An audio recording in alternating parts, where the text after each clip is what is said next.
Hey guys, it's Byron Ralston, and this is the final whistle. Hello and welcome back to Rugby Connection presents The Final Whistle. Now, this week's guest, he's just signed for Connacht. He will be with you in Galway next season, but he's been tearing it up for the Western Force as of right now. It's Byron Ralston. Byron, thank you so much for coming on. How are we getting on? Cheers, mate. Yeah, appreciate it. Yeah, just pulled up from a pretty tough day at training at the Force. It's pretty hot over here, actually. It's about 30 degrees, so it's been some nice weather. So, yeah, it's been good, tough day, but yeah, lovely. I'm jealous of the weather. Actually, it's quite nice in Scotland for this week, so we'll take full whack of it. No, it looks a bit sunny outside where you are. Yeah, but there's grey clouds coming, so there is. Oh, right. Don't jinx it. Yeah. Just a nice, easy question that we ask all our guests, just to get the ball rolling. What actually got you into rugby, Byron? I actually started playing I was a bit late compared to all my other mates, but I started playing in about grade 5. So over here, I think you're about 10 or 9 years old. And basically just because my brother started playing and my old man played a little bit, and then it was just the thing at school to do, was to play rugby. Went to a big rugby school, so if you wanted to hang out with your mates on the weekend, that's what you had to do, was play rugby. So that's why I fell in love with it. Fair enough. Good reasons as well. Yeah, and there's always exactly. It's always nice when family are invested in the sport as well. Yeah, family and mateship, which is really good, and it's still the thing that I love about the game today is those two things, my family and the mates that I get from it. So yeah, it's nice. 100%. So as I mentioned, you are joining Connacht for next season. How did that move actually come about? Obviously Rob Kearney came over to the Force and played with us in 2021, and was pretty lucky that I got on well with him, and he was a bit of a mentor in that back three, and screamed at me a few times on the field as well. But no, I learned a lot off him, and then just through having conversations with him in and around what I wanted to do with my footy, led down to a path of having conversations with other people, and landed me at Connacht, and having a strong Aussie contingent there, making it almost feel like home was a massive deal in itself to go there. Yeah, it all sounds too good to be true almost. Yeah. You are actually Irish qualified though, aren't you? Yeah. So how are you qualified? Yeah, that's through mum. Yeah, mum. So mum was born in Ireland, and she was born up in Donegal. So yeah, that's basically how it comes about through mum's side of the family tree, which is very, very happy about Fair enough. Yeah. And does that interest you at all? Potentially getting capped by Ireland in the future? Obviously, it's the pinnacle of rugby is to play test matches and to play at that next level. And I think if you ask any player that's playing professional rugby, if they wanted to play international footy, then the answer would be yes, straight off the cusp. So for me, definitely that's a goal long term, for sure.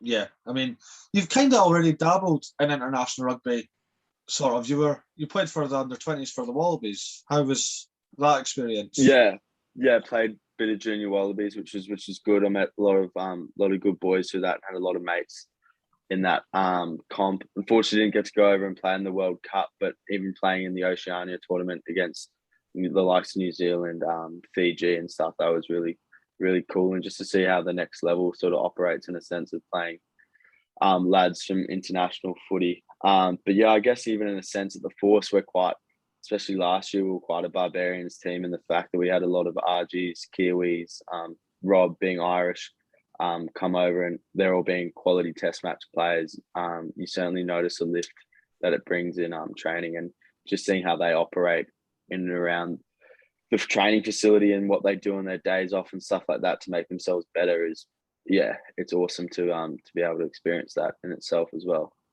That sounds amazing. I was just going to ask, was there any noticeable names when you were in Australia under-20s that would stand out to maybe the British viewers? I'm trying to think. Obviously, the likes of, I played a lot a lot of my school footy with Harry Wilson, so number 8 for the Wallabies. Fraser McWright, good number 7. I played all my Colts footy with those boys, some under 18s, under 19s, under 20s with those 2 lads, and very good schoolmates. So probably those, and I think they played a handful of. Well, Harry Wilson in particular has played a lot of Test match footy now, and yeah, I think he'll be definitely a staple name to come across world rugby. Yeah, fair enough. Is it a bit surreal when you're in camp with the force and you've got like Rob Kearney and Richard Kahui just walking amongst you? Yeah, at first it probably was, just because, like, as I said, I loved watching footy growing up, and you watch these guys compete on the world's biggest stage. But at the end of the day, they were just any regular guys really, and they just loved the game for what it was. They loved having a beer with you, loved chatting, loved their golf, just loved everything that, you know, you as a footy player and someone who at club footy loves as well. So that was pretty cool. And then, as I said before and touched on, just to be able to brush shoulders with them in their training habits, particularly Richard Kahui. You know, he's a phenomenal trainer. He trains extremely hard. The bloke's almost nudging 40, and he is the hardest worker at the gym. You know, he lifts the most, he trains the hardest, and he probably doesn't have to, but he does. And he's been a great mentor as well. Yeah, he's like a fine wine. Mate. I hope he doesn't listen to this, but he is a good looking rooster as well. He just keeps on getting better with age. What a sentence, honestly. Yeah. Obviously, we know that you predominantly play on the wing, but you have played in the centre a few times. So who is your dream back 3 pairing? So you've got you on one wing, you could have past or present with you in the back 3, and you could also have a dream centre partnership as well. Yeah. I'd probably, look, to be honest, I'm very lucky in the fact that I got to play with Rob Kearney and Richard Kahui, and at one point I was in the back 3 with both of them. But in terms of centre pairings, there's guys like, obviously, Brian O'Driscoll is someone who I've really admired as a 13, as well as Conrad Smith, just in the fact that they do the 1%ers so well, but they've also got that, they're so good in just being able to create something from nothing really, and have that spark of magic. And in terms on the wing, guys like Israel Dag, and even blokes like Digby Ioane, who I've been lucky enough to have conversations with, and through watching Digby when he played for the Queensland Reds, particularly in that 2011 year, he was just phenomenal in his attacking game, and even in defence, he can put some good shots on. Yeah, you said Digby Ioane, and all I thought was the coast-to-coast try. Yeah, just the crossfield kick. Yeah, crossfield kick in the dead zone, and then just run it straight. Yeah. Absolutely unreal. You scored some pretty decent tries, and your numbers are insane. I had a look at them. So you've got 22 starts and you've got 12 tries. Yeah. They're not bad. That's unreal. Yeah. They're all right. They're not too bad. So Connacht fans, you're getting a good scorer. You love I'll play off some, well, hopefully I bring that over. But I played off some fairly good forward packs to get me some good forward, and not too much having to do there apart from put the ball down, I'd say. You're being too modest.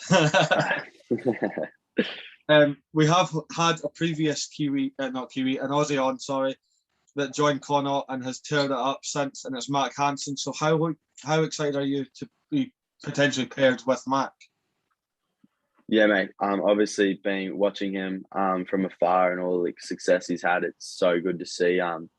And it's well deserved. I think he was a phenomenal rugby player over for the Brums, and played against him for a couple of seasons. And yeah, I think it's super classy on what he's been able to do in such a short time.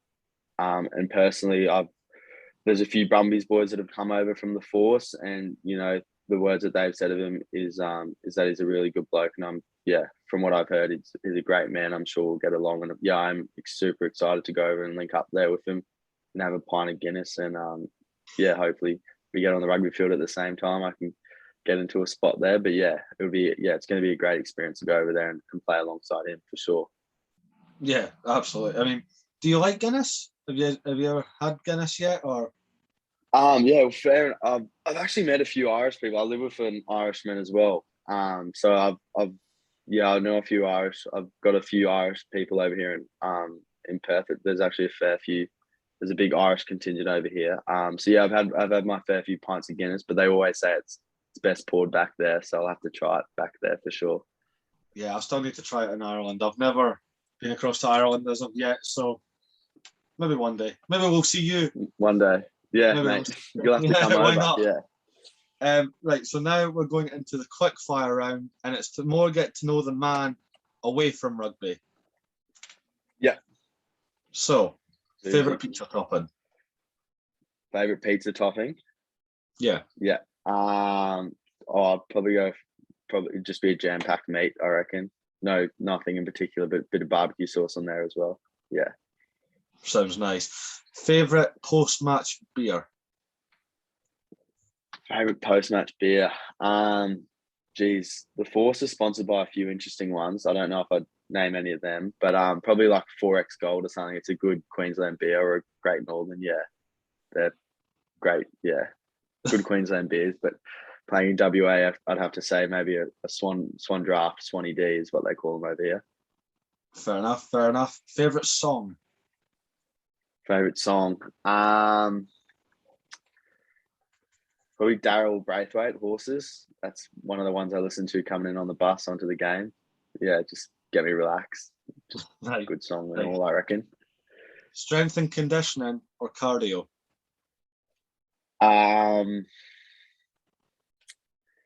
Probably say cardio. Hey, yeah. No. I just yeah. I can get around something, but I just like cardio because it's just you're in there, you're getting it done. It's 30 minutes, you're done. Whereas a gym session can drag on for a bit longer. And I'm no good in the gym, to be honest. Fair enough. I like your honesty. Favorite film? Pardon? Favorite film? Film. Geez, there's some good ones out there. Bit of a rom-com, man. So it'd be something around there where I don't mind a bit of comedy. Yeah, geez, the Marvel one's always good. I'll say the last Avenger one they brought out. That's a safe bet. Yeah, fair enough. I'm a big Marvel fan as well, so you've got a big tick in my book for that one. Sunrise or sunset? Mate, look, living over in Perth, it's one of the only spots in Oz that gets a sunset. And I'll have to say sunset. Sunset over the ocean for nice beer. 100%, you can't beat it. It's pretty good. If you haven't been to Perth yet, you've got to come over to experience it. The sunsets over here are unreal. I'll get there. I'll get there. Beautiful. Yeah. Favorite dessert? Favorite dessert? I don't know if you guys have that over there in the UK or even in Ireland, but cold rock. It's like where you get the ice cream and you mix all your like favorite mix-ins and stuff like that. So you get like your scoop of ice cream and you mix in like freckles, peanut M&Ms, do all that, mash it up, and they put it into like an ice cream ball into a cup. It's beautiful. Oh, kind of just like a sundae then. Yeah, sort of like a sundae. Whereas a sundae over here is like a ice cream with chocolate on top and banana and nuts and stuff. But yeah. Ah, fair. Yeah. No, that sounds good. Does pineapple belong on pizza? Yeah, massive believer. Yeah. Oh no, Byron, no. Ham, cheese, pineapple. Yes, it's the sweetiness of it that it puts in there. 100%. I'm a big fan of it. Yeah. Fair. Fair enough. Biggest party animal from the force? Biggest party animal from the force? Probably say Fergus Lee Warner, so number 6/5. He'll be up there. He doesn't mind a party. Or probably the other big one who I played with in 2020 was Nick Frisbee. He's a great man. Number 9, played for the Reds, capped for the Wallabies, played over there for the Glasgow Warriors. Yeah, he's a great man, Nick. Yeah, fair enough. Favorite hobby away from rugby? So what do you like to do in your downtime? At the moment, I'm doing a bit of, I study uni as well. I wouldn't call that a hobby though, but that takes up a fair bit of time. But outside of that, I'd say obviously we've got the beach here, so a bit of surfing and stuff like that. But I'm getting into my golf at the moment, which is pretty good. So yeah, loving my golf at the moment. No good, but enjoying it. Yeah. I was just going to ask, what's your handicap? Nah, I haven't got that far yet. No. Fair enough. Fair enough. What is it you're studying? I'm studying a Bachelor of Commerce, majoring in accounting. So yeah, it's completely different to rugby. Yeah. It's always good to have a backup, though. You see that now. Yeah. It's quite modern. You see a lot of players getting doctorates or degrees in accounting, or some stick to sport, but not many.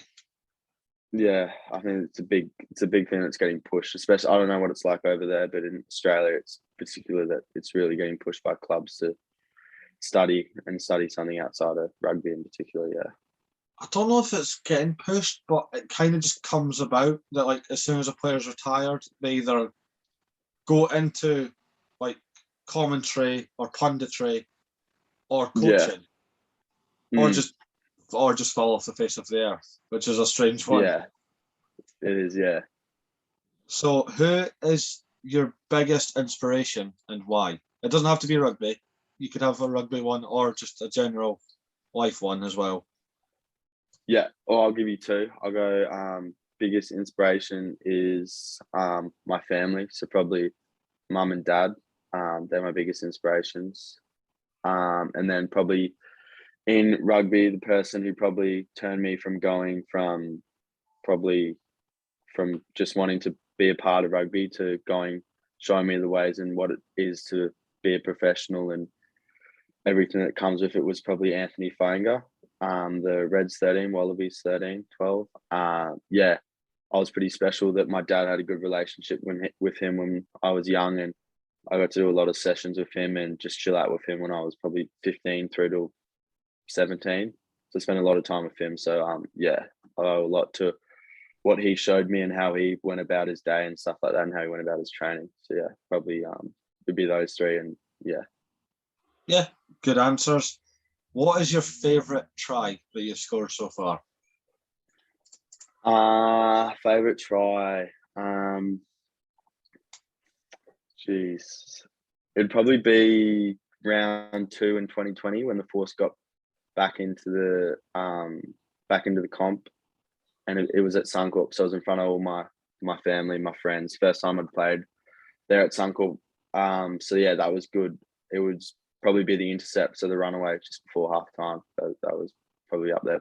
Put us back into the game as well. We're a bit behind there, so it got us back into the game. I do love an intercept try, just because no matter who it is, it just catches everyone off guard. It's amazing. Yeah. It's no good when you're getting chased down, though. You're freaking out. You're looking up at the school. You're looking up this thing.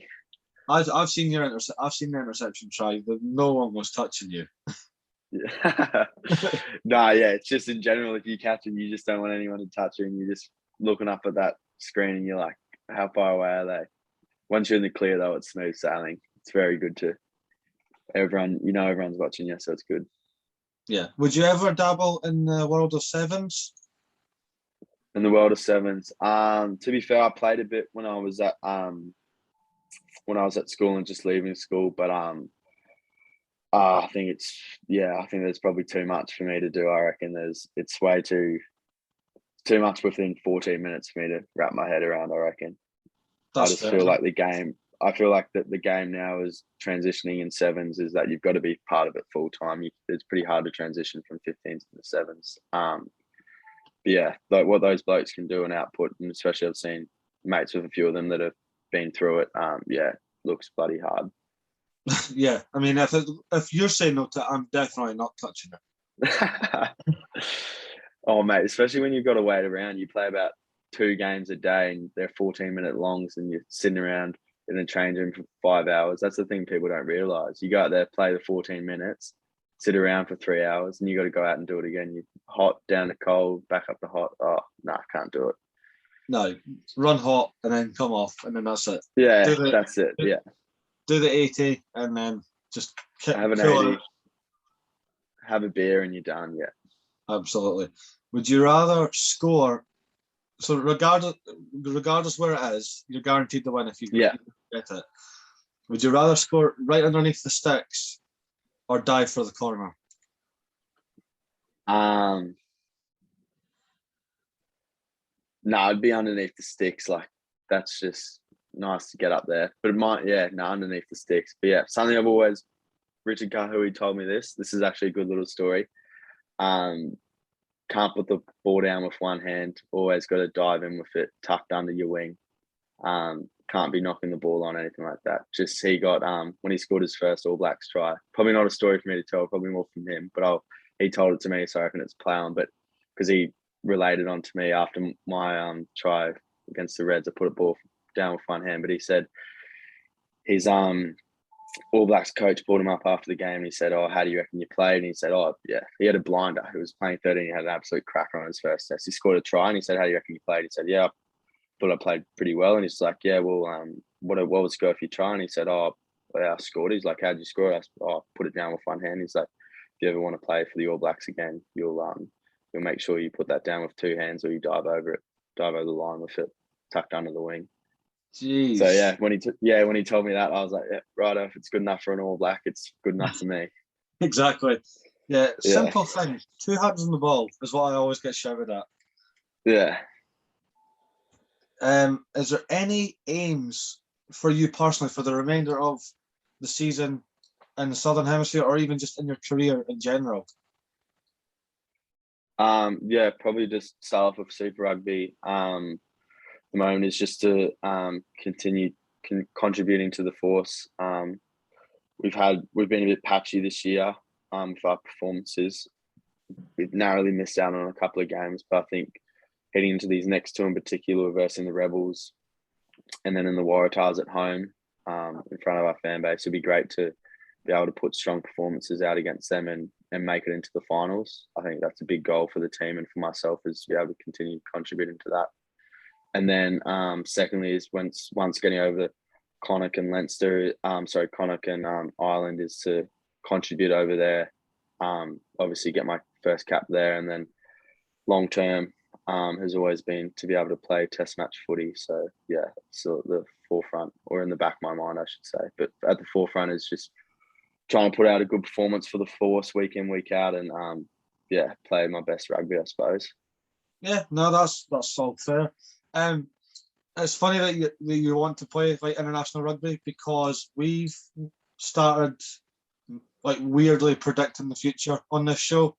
So we've now had like 6 or 7 guests, and when we sit down and chat with them, like yourself, they'll just say something. There's just a normal, like, this is what they want to do, and it tends to happen. It's very strange. So just for fun, do you want to come out with a prediction? Just say it. Just say something and see if it happens. Prediction, I reckon the Force will make the finals. 2022 Force will make the finals, make the top 8, and we'll go on to play. Yeah, we'll go on to play finals footy, I think. There you go. Never say never. Never. This has been an absolute blast, Byron. Thank you so much for agreeing to come on. No, thanks so much for having me. It's been good to chat and get to know you and get to know a bit of the Northern Hemisphere. Thanks for having me on. Appreciate it. No, you're welcome back anytime. Obviously, all the best for the remainder of the season, and then we'll definitely be keeping closer tabs on you when you get on the long overhaul 24-hour flight across here. So yeah, we'll keep a close eye on you then. But this has been the final whistle with Byron Ralston, and we will see you next time.